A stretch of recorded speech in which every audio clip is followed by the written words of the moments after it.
नमस्ते मित्रों, कल जो वीडियो हमने बनाया है जिसमें हमने कक्षा 12वीं की हिंदी की जो पाठ्यपुस्तक हैं उस पाठ्यपुस्तक में जो पहली कविता है नवनिर्माण, जिसके लेखक हैं जिसके कवि हैं त्रिलोचन जी, इस चतुष्पदियों का हमने यहाँ पर भावार्थ और उसका अध्ययन किया है। मेरा नाम प्राध्यापक पटेल जे.ए. मैं रयत शिक्षण संस्था का राव बहादुर नारायण राव बोराव के महाविद्यालय श्रीरामपुर, इस महाविद्यालय में मैं कक्षा 11वीं और कक्षा 12वीं को हिंदी विषय पढ़ाने का काम करता हूँ। तो छात्रों, आज हम इस वीडियो में जो हमारी शेष 4 चतुष्पदियाँ हैं उन 4 चतुष्पदियों का भावार्थ और उसके अर्थ को हम समझ लेंगे। तो देखिए, हम पहले इन चतुष्पदियों को पढ़ लेंगे। जिसको मंजिल का पता रहता है, जिसको मंजिल का पता रहता है, पथ के संकट को वही सहता है। एक दिन सिद्धि के शिखर पर बैठ अपना इतिहास वही कहता है। प्रीति की राह पर चले आओ, प्रीति की राह पर चले आओ, नीति की राह पर चले आओ, वह तुम्हारी ही नहीं सबकी है, गीति की राह पर चले आओ। साथ निकलेंगे आज नर नारी, साथ निकलेंगे आज नर नारी, लेंगे कांटों का ताज नर नारी। दोनों संगी हैं और सहचर हैं, अब रचेंगे समाज नर नारी। वर्तमान बोला अतीत अच्छा था, वर्तमान बोला अतीत अच्छा था, प्राण के पथ का मित अच्छा था। वर्तमान बोला अतीत अच्छा था, प्राण के पथ का मित अच्छा था। गीत मेरा भविष्य गाएगा, गीत मेरा भविष्य गाएगा, यों अतीत का भी गीत अच्छा था। यानी इस तरह से अब हमने इन 4 चतुष्पदियों को पढ़ लिया। अब हम उसके अर्थ और भावार्थ को समझेंगे। जिसको मंजिल का पता रहता है, पथ के संकट को वही सहता है। एक दिन सिद्धि के शिखर पर बैठ अपना इतिहास वही कहता है। कि देखिए, त्रिलोचन जी कहते हैं कि जिस व्यक्ति को अपनी सफलता की मंजिल की जानकारी होती है, जिसने अपने जीवन के उद्देश्य को निर्धारित कर लिया है, जिसे अपने मंजिल अर्थात लक्ष्य का ज्ञान व ध्यान होता है, वह मंजिल तक पहुंचने के लिए हमेशा प्रयत्न करता रहता है, सदैव प्रयासरत रहता है। और वह जीवन पथ पर अर्थात मंजिल की राह में आने वाली सभी कठिनाइयों, मुसीबतों, संकटों व समस्याओं का सामना करता है। जब हमने तय कर लिया है कि मुझे इस मंजिल तक पहुंचना है, अब जीवन के इस मार्ग पर चलते समय जो है कि कठिनाई, मुसीबतें यह आती रहती हैं। और जब हमने निश्चय कर लिया है कि मुझे मंजिल तक पहुंचना ही है, तो फिर हम जो है कि हमेशा प्रयत्न करते रहते हैं। और भले ही कितनी भी मुसीबत आए मंजिल की राह पर, हम उन मुसीबतों, संकट और समस्याओं का सामना हम करते हैं। वह का यानी सामना करते करते, संघर्ष करते करते मंजिल तक जो है कि हम पहुंच जाते हैं और एक दिन सफलता के शिखर पर विराजमान हो जाते हैं। ऐसे संघर्ष करने वाले, ऐसे साहसी व्यक्तियों की उपलब्धियों के बारे में इतिहास में बताया जाता है। इतिहास के स्वर्ण पन्नों पर जो है कि किसके नाम लिखे जाते हैं कि जिन्होंने संघर्ष किया।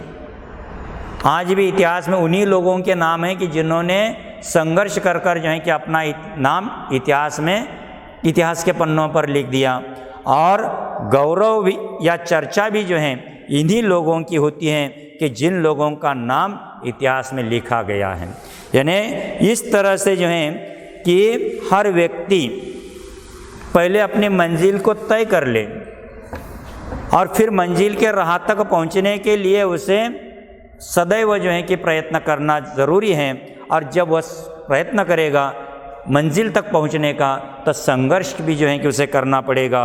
और संघर्ष करने के बाद में देखिए छात्रों कि सोने को परखने के लिए भी उसे क्या करना पड़ता है, संघर्ष करना पड़ता है।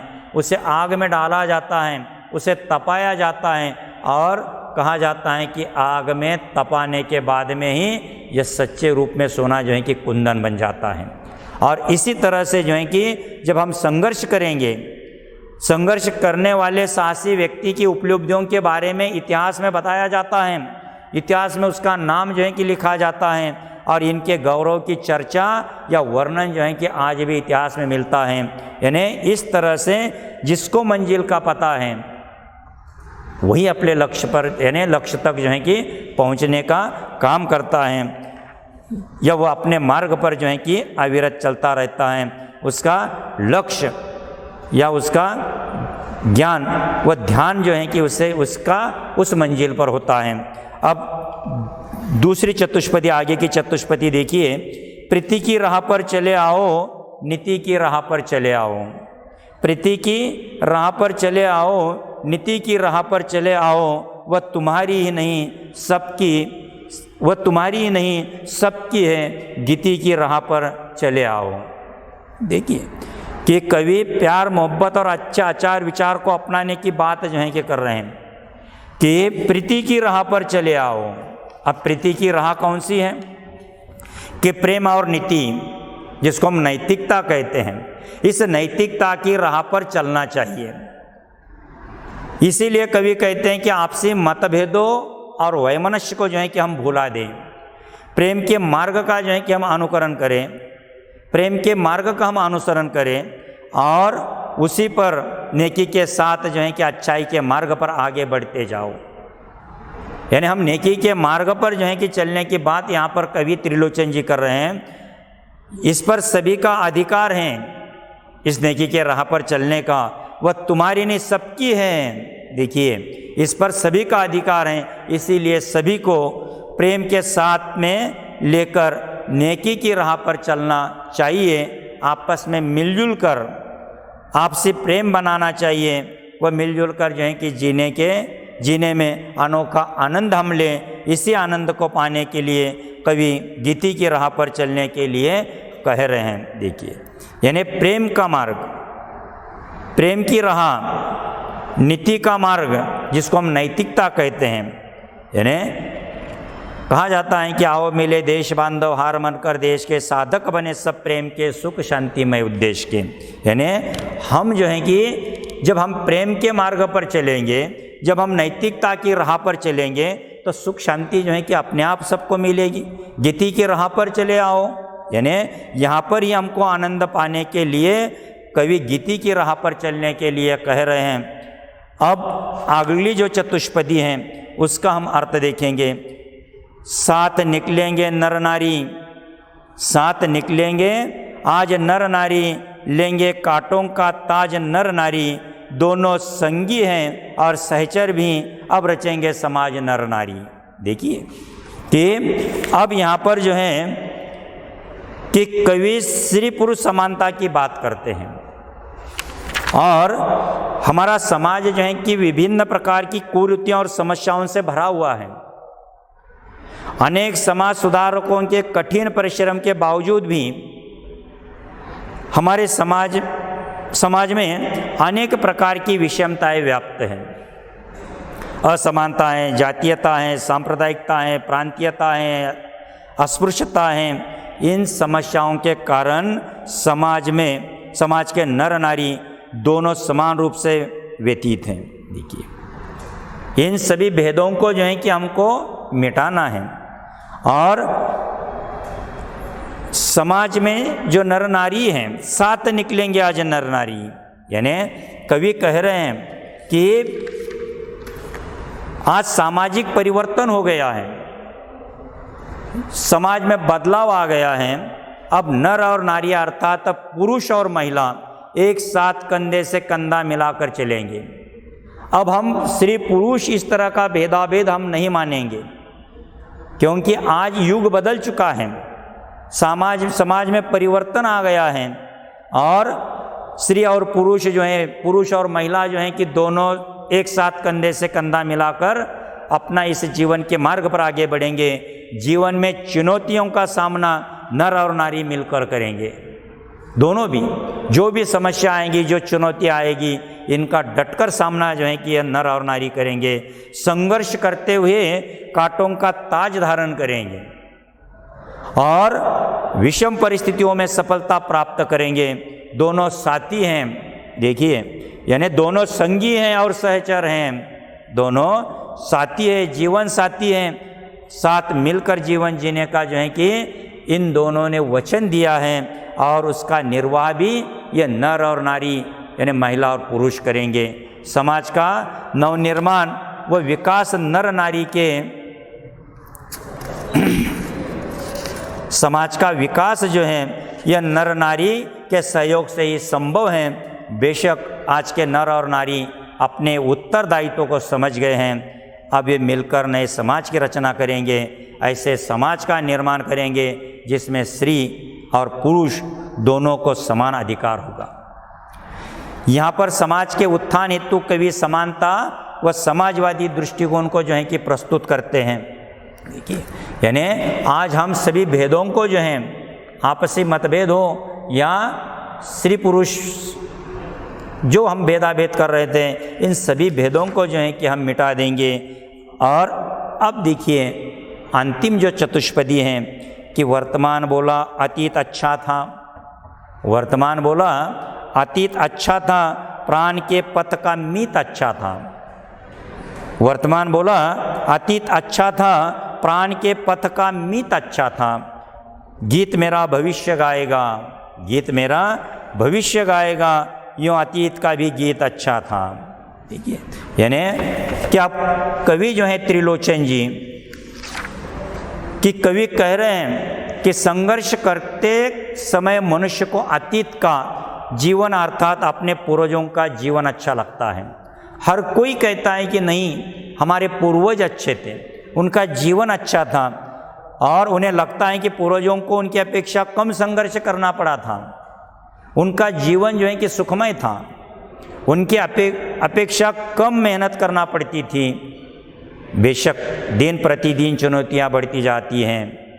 जीवन पथ के साथी भी अच्छे थे जो बखूबी साथ निभाते थे। यानी वर्तमान बोला अतीत अच्छा था, प्राण के पथ का मीत अच्छा था, गीत मेरा भविष्य गाएगा। यानी कि जीवन पथ के साथी भी जो हैं कि अच्छे थे, जो बखूबी साथ निभाते थे, उनके बीच सामंजस्य था, प्रेम था, एक दूसरे के प्रति त्याग और समर्पण का भाव था। बेशक वर्तमान में जिसका अभाव या कमी है, फिर भी वर्तमान की उपलब्धियों की गौरव से भरी है जिसका गीत भविष्य गाएगा। देखिए, आज वर्तमान है, मगर आने वाला जो समय है कल का, वह हमारा अपना भविष्य होगा और यह भविष्य जो है कि हमारे वर्तमान का गीत गाएगा। अर्थात जिसकी चर्चा जो है कि आने वाली पीढ़ी के लोग करेंगे। हमें जीवन के लिए किए गए कर्तव्यों का सम्मान देना चाहिए और अपने पूर्वजों को भी सम्मान देना चाहिए, क्योंकि अतीत और वर्तमान और फिर भविष्य जिसको हम कहेंगे, ये सब जो है कि एक दूसरों के गीत गाएंगे। और उन्होंने भी समाज के उत्थान हेतु संघर्ष किया, अपना योगदान ठीक उसी तरह से दिया जैसे आज वर्तमान समय में हम दे रहे हैं।